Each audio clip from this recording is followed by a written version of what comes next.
बिस्मिल्लाहिर्रहमानिर्रहीम। अस्सलाम वालेकुम स्टूडेंट्स, क्या हाल है आप तमाम का? ठीक है आप तमाम?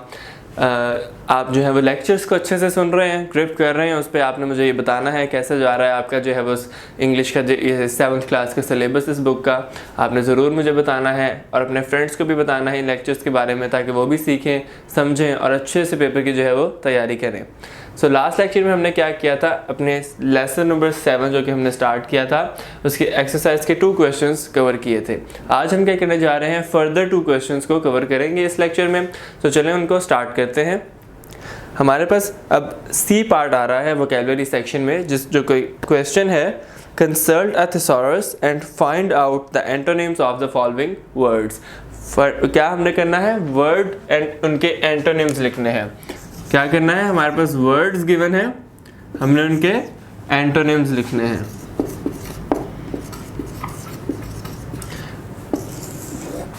एंटोनिम्स का आपको पिछले लेक्चर्स में अच्छे से पता होगा क्या होता है, ऑपोजिट मीनिंग। तो आइए इनको हम स्टार्ट करते हैं। ऐसे वर्ड्स जो कि हमें यहाँ पे गिवन होंगे, हमने क्या करना है, उनके ऑपोजिट मीनिंग्स लिखने हैं। So the first one is, जो ये हम पार्ट सी कर रहे हैं, so the first one is, हमारे पास जो फर्स्ट वर्ड है वो है यूजुअली। क्या वर्ड है हमारे पास, यूजुअली, अमूमन। क्या होगा इसका, यूजुअली यानी अमूमन। इसका एंटोनिम क्या बनेगा, नॉट एट ऑल, यानी बिल्कुल भी नहीं। सेकंड वर्ड हमारे पास आ रहा है कंप्लीट, यानी मुकम्मल। कंप्लीट यानी मुकम्मल। सो इसका क्या बनेगा हमारे पास, इसका बनेगा इनकम्प्लीट।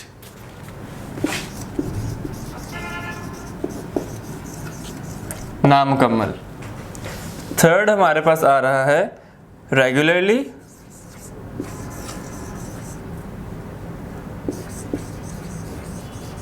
रेगुलरली मीन्स बाकायदगी से।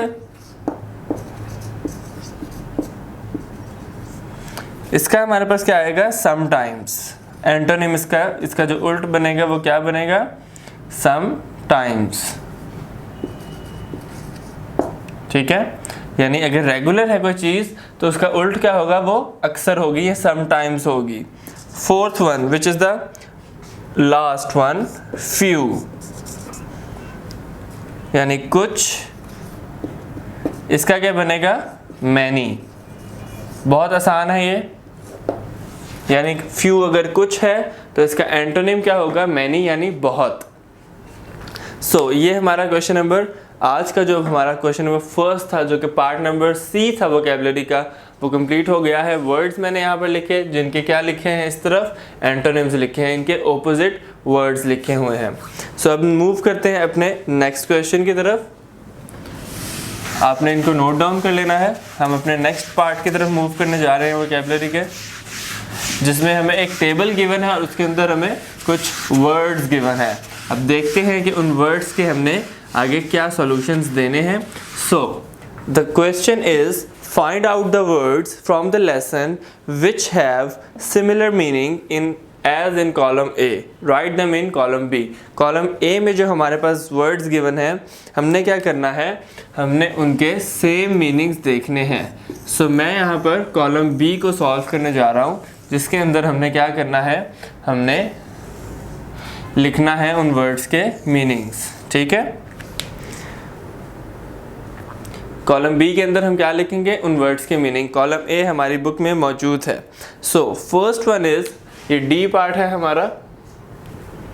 ठीक है, first one is feeling ill. Feeling ill का क्या लिखना है, हमने सेम मीनिंग लिखना है। ऐसे वर्ड्स हमने लेसन में सिर्फ देखने हैं जो कि फीलिंग इल का अगर एक वर्ड है तो उससे बिल्कुल मैच होता हो वो वर्ड, वो मीनिंग भी वही हो और उसका वर्ड जो है वो भी बिल्कुल मैच होता हो। यानी जो वर्ड हम यहाँ पर लिखेंगे सेम मीनिंग का, उसका मीनिंग बिल्कुल फीलिंग इल या ऐसा ही कोई और वर्ड बनता हो। सो स्टार्ट करते हैं। फीलिंग इल यानी बीमार फील कर रहा है, तो वो क्या फील कर रहा होगा, not feeling well.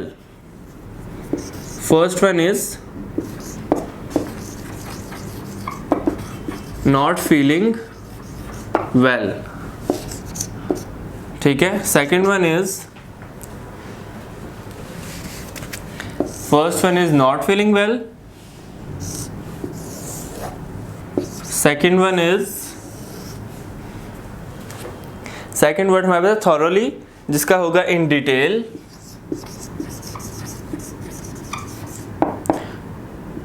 थॉरोली जिसका क्या होगा इन डिटेल। अगला आ रहा है इंडिकेशन, थर्ड वन क्या आ रहा है इंडिकेशंस, इसका क्या होगा साइंस या सिम्टम्स, साइंस या सिम्टम्स। यानी कि इंडिकेशन अगर हो किसी चीज़ की तो वो क्या होता है, किसी चीज़ का साइन होता है या सिम्टम होते हैं, असरात होते हैं। फोर्थ वन हमारे पास आ रहा है फीलिंग कोल्ड, जिसका क्या होगा, यानी अगर किसी को ठंड लग रही है तो क्या मतलब होता है उसका, वो होता है फीवर। फिफ्थ वन हमारे पास है डेली बेसिस, डेली बेसिस का क्या होगा एवरीडे, डेली बेसिस का क्या होगा एवरीडे, रोजाना। डेली बेसिस मीन्स जो काम रोज की हो, रोज का होना हो जिस काम का, तो वो होता है डेली बेसिस, तो उसका क्या बनेगा everyday. So sixth one to prevent from some happening, sixth one क्या है to prevent some from happening, can save, ये क्या बनेगा कैन सेव। यानी सिक्स्थ वन क्या था कि to prevent from some happening, किसी चीज़ को बचाना किसी चीज़ से होने से, किसी चीज़ को बचाना किसी चीज़ के होने से, तो वो क्या होगा कैन सेव, यानी किसी चीज़ को बचाना, बचाया जा सकना। ये हमने तमाम वर्ड्स वो लिखे हैं जो कि हमारे पास वर्ड्स गिवन थे कॉलम नंबर ए में। हमने कॉलम बी में कौन से वर्ड्स लिखे हैं जो कि उनके सेम मीनिंग्स हैं, या उनके जगह पर वो वर्ड्स या वो फ्रेजेस या वो सेंटेंसेस या फिर वो ऐसे सिनोनिम्स यूज़ हो सकते थे जो कि हम उनको लेसन की मदद से हम उसको यूज़ कर सकते थे। जैसे फॉर एग्जांपल अगर ये वर्ड है पहला फीलिंग इल, तो हम ये भी यूज़ कर सकते हैं नॉट फीलिंग वेल। अगर हम थॉरोली का वर्ड है तो हम उसको इन डिटेल यूज़ कर सकते हैं, ठीक है। और अगर इंडिकेशंस का है तो हम उन्हें साइंस या सिम्टम्स यूज़ कर सकते हैं। सो ये हमारे आज का लेक्चर था जिसमें हमने दो क्वेश्चंस को कवर किया है। फर्स्ट हमने एंटोनिम्स को कवर किया और सेकंड हमने जो है वो सेम मीनिंग्स को कवर किया। आपने इनको क्या करना है, अच्छे से ग्रिप कर लेना है और इसकी अच्छी सी तैयारी करनी है। हम मिलते हैं आपसे नेक्स्ट लेक्चर में। अल्लाह हाफिज़।